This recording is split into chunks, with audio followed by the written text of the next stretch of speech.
National education consultants association మరియు Adi Shankara university ఆధ్వర్యంలో the biggest education expo in Nellore.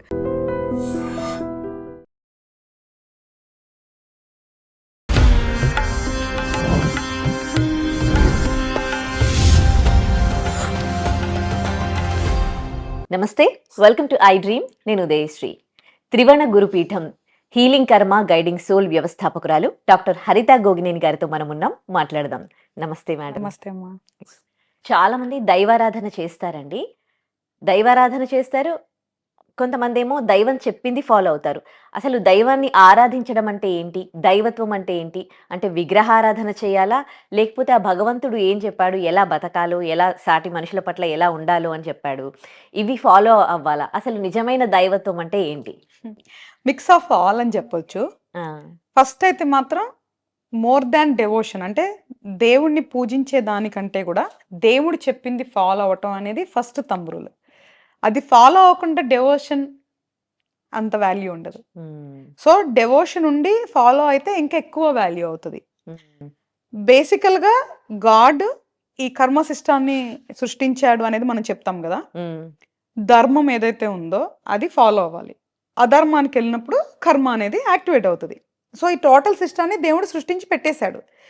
మనమే దాన్ని మోడిఫై చేస్తున్నాం, ఆల్టర్ చేస్తున్నాం, డ్యామేజ్ చేస్తున్నాం. ఉమ్, సో ఏదైతే గాడ్ ఈ క్రియేటెడ్ యూనివర్స్, గాడ్ అంటే మనం ఏదైనా పేరు పెట్టుకోవచ్చు.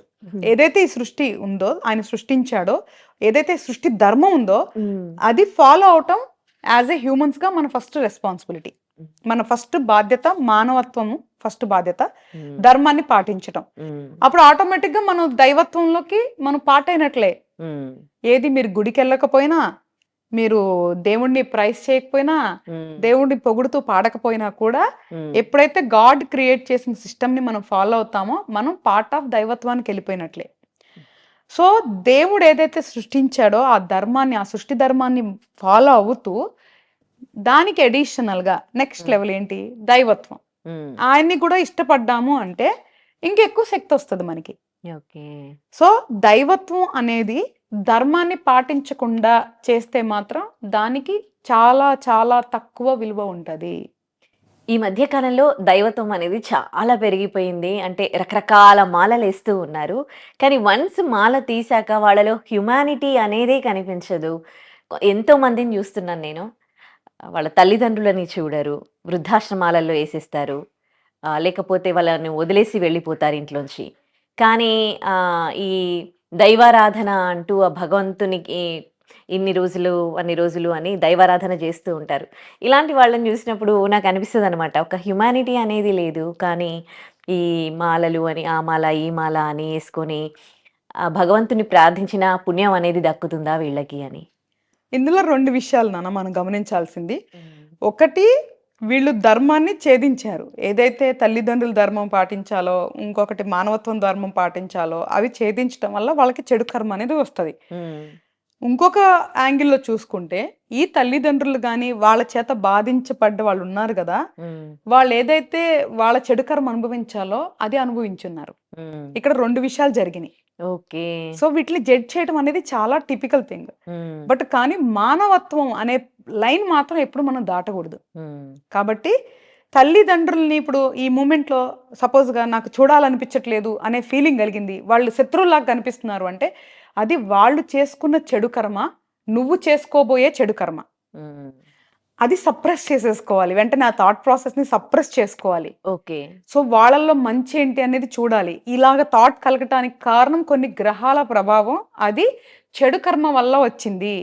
దాన్ని మనం సప్రెస్ చేసుకొని సిచ్యువేషన్ని బ్యాలెన్స్ చేసుకోగలిగితే కర్మను మనం కంట్రోల్ చేయొచ్చు. ఉమ్, కాబట్టి అలా సప్రెస్ చేసుకోవటం మనం ఫస్ట్ నేర్చుకోవాలి ఏ విషయంలో అయినా సరే. ఉమ్, రెండోది, దైవత్వం అంటే దేవుళ్ళ గుళ్ళకి వెళ్ళిపోవటం, నాకు ఆ దేవుడు అంటే ఇష్టం అని మాట్లాడటం కాదు. నువ్వు చెప్పినట్లు ఆ దేవుడు ఏదైతే సృష్టించాడో దానిని గౌరవించటం, అనుసరించటం అనేది ఫస్ట్ అందరూ గుర్తించుకోవాల్సిన విషయం. ఉమ్, ఇది చేయకుండా ఎన్ని చేసినా కూడా శూన్యం. ఉమ్, అదైతే అసలు సెకండ్ థాట్ కూడా లేదు. ఉమ్, మూడోది మాలా సిస్టమ్. నువ్వు ఏదైతే అన్నారో ఇప్పుడు దీక్ష అనేది అంటాం, బేసికల్గా దాన్ని దీక్ష అంటాం. అంటే శివమాల అవ్వచ్చు, అయ్యప్ప మాల అవ్వచ్చు, లేదు అంటే చాలా రకాల మాలలు ఉన్నాయి. భవానీ మాల అయి ఉండొచ్చు, హనుమంతుడికి అయి ఉండొచ్చు, ఇలా రకరకాలుగా ప్రతి దేవుడికి, విష్ణువుకి, వెంకటేశ్వర స్వామికి అందరికీ వేసుకుంటారు. ఆ మాల అనేది ఏంటి, దాన్ని మనం ఏమంటాం అంటే దీక్ష అంటాం. ఏ మనిషి అయినా సరే ఒక 21 రోజులు కానీ 41 రోజులు కానీ భక్తి శ్రద్ధలతో కానీ ఒక డిసిప్లిన్గా గనక ఒక పనిని చేసినప్పుడు వాళ్ళకి వాళ్ళ మైండ్ మీద కంట్రోల్ కానీ శరీరం మీద కానీ కంట్రోల్ వస్తుంది. కాబట్టి అసలు దీక్షకు సంబంధించిన మీనింగ్ కంప్లీట్గా వేరు. ఆ దీక్షా నియమాలు పాటించినప్పుడు వీళ్ళంతా కూడా ఒక డిసిప్లిన్ లైఫ్లోకి వస్తారనమాట. దాని గురించి దీక్ష. ఇప్పుడు దీక్ష చేసినంత మాత్రం దేవుడు నీకు వరం ఇవ్వడు ఒకళ్ళ ధర్మాన్ని పాటించపోతే. ఒకవేళ అదే తల్లిదండ్రులను చూసుకోకుండా వచ్చి మాల వేసుకొని నువ్వు దీక్షలో ఉండి ఎంత కఠినంగా చేసినా కానీ నీకేం పుణ్యం వచ్చేది, చేసిన పాపం కడిగేసుకోవచ్చు అంటారా? లేదు లేదు, అది చాలా తప్పు అపోహ. దీక్ష వేయటం వల్ల ఫస్ట్ ఆఫ్ ఆల్ నీ బాడీ డీటాక్స్ అవుతుంది. దాని తర్వాత నువ్వు ఒక సిస్టమాటిక్ లైఫ్కి అలవాటు అవుతావు.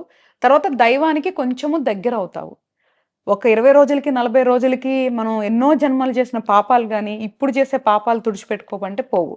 నేనేమంటున్నాను అంటే అవి ఎప్పుడు నువ్వు ఒరిజినల్గా నువ్వు దాని లాభం చూడగలవు అంటే తల్లిదండ్రుల్ని గౌరవించి, తోబుట్టుల్ని గౌరవించి, నీ తోటి ఉన్నోళ్ళందరినీ గౌరవించి, నువ్వెవరిని మోసం చేయకుండా నువ్వు మనిషిగా మానవతా ధర్మాలు ఏవైతే ఉన్నాయో అవి పాటిస్తూ అప్పుడు నువ్వు ఏదైతే చేస్తావో ఎడిషనల్ దైవత్వం కానీ, ఎడిషనల్ దీక్షలు కానీ, ఎడిషనల్ స్పిరిచువల్ థింగ్స్ కానీ అప్పుడు నీకు కౌంట్ అయ్యి వాటి నుంచి వచ్చే శక్తి నువ్వు పొందగలవు. లేస్తే నలుగురిని తిట్టుకొని వాళ్ళని అసహించుకొని వాళ్ళని చూడకుండా చేసి ఏం చేసినా కూడా నీకు వర్కౌట్ అవ్వదు. మానవ ఏదైతే జన్మ ఉందో, ఈ ధర్మం ఉందో, ఏదైతే నీ స్వధర్మం ఉందో అది నువ్వు పాటించాలి. అది పాటించకుండా నువ్వు వేరేది ఏం చేసినా కూడా ఫలితం ఉండదు. తల్లిదండ్రులని చూడని పిల్లలకి అంటే కర్మానుసారం ఏం జరుగుతుందండి? నెక్స్ట్ మళ్ళీ వాళ్ళు అలాంటి లైఫ్ ఎత్తి వాళ్ళు కూడా ఈ తల్లిదండ్రులు ఏమైతే అనుభవించారో అది మళ్ళీ వాళ్ళు అనుభవిస్తారు. ఇంతే ఉంటుంది సింపుల్ గా. ప్రతి బంధాలు అంతే ఉంటాయి. ఇప్పుడు ఒకళ్ళు వెళ్ళి ఒక అమ్మాయిని చీట్ చేశారు, ఒక అమ్మాయి ఒక అబ్బాయిని చీట్ చేసింది. ఇప్పుడు బాగానే ఉంటది వాళ్ళకి, అవతల వాళ్ళు అనుభవిస్తారు కదా, ఆ బాధ వాళ్ళంతా తిరిగి పొందుతారు మళ్ళీ. సో ఇప్పుడు అనుభవిస్తున్నారు కదా, వీళ్ళంతా ఆల్రెడీ చేసి అనుభవిస్తున్నారు. So this is a cycle. ఇది ఒక లూప్ అనమాట. ఈ లూప్ లో మనం పడికొట్టుకోకూడదని చెప్పి బయటికి రావడానికి ప్రయత్నించండి అని చెప్తున్నా. అంటే మీరు అన్నంత ఈజీ కాదు అంటే అవ్వదు, ఈజీ అవ్వదు, కానీ ప్రయత్నించాలి కదా. ప్రయత్నించకుండా ఈజీ కాదంటే ఏది ఈజీ కాదు ఈ ప్రపంచంలో. ప్రతిదీ సిస్టమేటిక్ గా చేసాం. పుట్టినప్పుడు మనం పొరలాడటం, పాకటం, నడవటం అవన్నీ కూడా సిస్టమేటిక్ గా జరిగింది. ఇది కూడా అంతే. ఏది కూడా ఓవర్ నైట్ లో అవ్వదు, కానీ ప్రయత్నిస్తే అవ్వకుండా ఏముండదే, ఎందుకుంటది? సో కంపల్సరీ చేసుకోవచ్చు.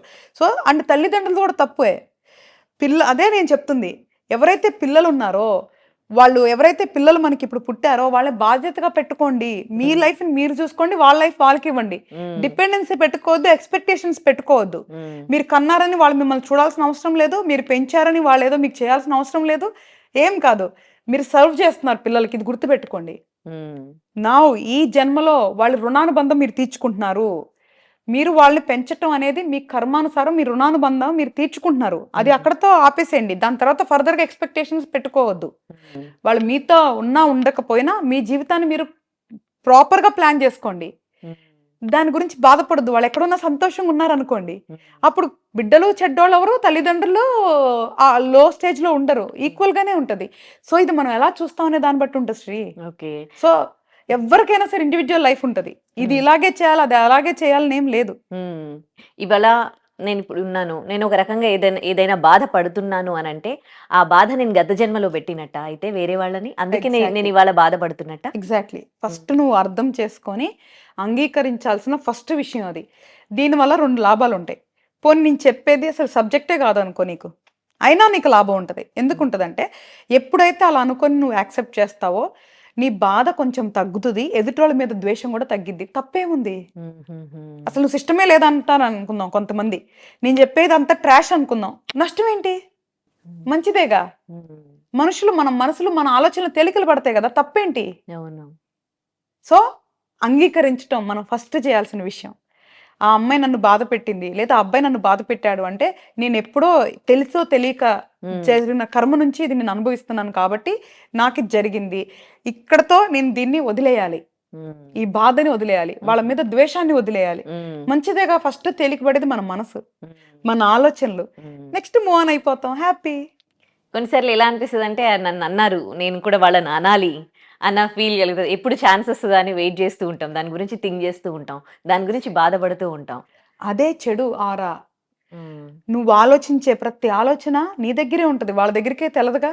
చాలా మంది అంటుంటారు, నేను ఇంత బాధపడుతున్నా వాడు చూడు సంతోషంగా ఉన్నాడు. ఎందుకంటే నీ బాధ అనేది నువ్వు క్రియేట్ చేసుకున్నావు. నీ బుర్రలో వాళ్ళ గురించి ఆలోచించుకొని నువ్వు బాధపడుతున్నావు, వాళ్ళు సంతోషంగానే ఉంటారు కదా. ఎందుకంటే నీ బాధ నీ లోపలే ఉంది, అక్కడికి వెళ్ళదు. నీ ద్వేషం నీ లోపలే ఉంది, అక్కడికి వెళ్ళదు. సో ఒక మనిషిని ద్వేషించడం మానేయండి, ఒక మనిషి గురించి ఆలోచించడం మానేయండి. మీ గురించి మీరు ఆలోచించుకోండి. మీ శరీరం ఏంటి, మీ ఆలోచనలు ఏంటి, మీ జీవితం ఏంటి, మీ సంతోషం ఏంటి. వాళ్ళ గురించి అసలు వద్దు మనకి. వాళ్ళ గురించి ద్వేషం వద్దు, అసూయ వద్దు, ఏమీ వద్దు. ఎందుకంటే అవన్నీ అక్కడికి వెళ్ళవు, మన దగ్గరే ఉంటాయి, అవి మనల్నే దహించి వేస్తాయి. అసలు ఆ మనిషి గురించి నువ్వు ఎందుకు సమయం వెచ్చించాలి? నీకు ఇంకా వేరే పనేం లేదా? నీ గురించి నువ్వు ఆలోచించుకో. ఓకే, ఆ మనిషి నచ్చలేదా, వదిలే అక్కడతో. నీకు నచ్చిన వాళ్ళతో ఉండు. బోళంత మంది ఉన్నారు, కోట్ల మంది ఉన్నారు. ఈ మనిషి కాదు ఇంకో మనిషి ఏముంది, బోళంత ఉందిగా జీవితం. ఎందుకు కంగారు? సో ఏది ఎక్కడ ఆగదు, ఏది ఎవరితో ముగియదు, ఇది గుర్తుపెట్టుకోవాలి. ఆలోచించి అంగీకరించాలి, అప్పుడు మనకి మంచిది. నేను చెప్పే ప్రతి ఒక్క విషయం ఎవరికి వాళ్ళకి మంచిది, ఎవరికి వాళ్ళకి పనికొచ్చేది. కాబట్టి ఎదుటి వాళ్ళని క్షమించామా లేదా లైట్ తీసుకున్నామా, మైండ్ చాలా ఫ్రీగా ఉంటుంది. అప్పుడు కొత్తది ఆలోచించవచ్చు, కొత్త వాళ్ళతో ఫ్రెండ్షిప్ చేయొచ్చు, మళ్ళీ కొత్త అనుభవాలు ఉంటాయి. అక్కడ కూడా చేదు అనుభవం అయిందా, మళ్ళీ వదిలే, మళ్ళీ ప్రయాణించు. ఎప్పుడైనా అలుపెరగని బాటసారిలాగా వెళ్ళాలి కానీ ఆగిపోయి అలిసిపోయి ఓడిపోతే ఎట్లాగా? చాలా మంచి విషయాలు తెలియజేశారు. Thank you. And for more videos, Please subscribe to iDream. Please subscribe to iDream. Please subscribe iDream. And please subscribe to iDream. For more videos, subscribe to iDream. please like, share and subscribe to the channel. Congratulations, iDream. Subscribe to iDream. Subscribe to iDream. So subscribe to iDream Media. iDream ki iDream team అందరికి huge congratulations. Please subscribe iDream Media. Please subscribe to iDream. Subscribe iDream. Please subscribe to iDream. iDream అంటే నా కళల channel subscribe చేసుకున్న నోరు తిరుగుతలేదు, మీరైతే గంట గుర్తు కొట్టండి. For more such videos, please subscribe to iDream. Subscribe to iDream. Please subscribe to iDream. Please subscribe iDream Media. Please do subscribe to iDream. Please subscribe to iDream Media. For best entertainment and information, please subscribe iDream. And don't forget to subscribe to iDream.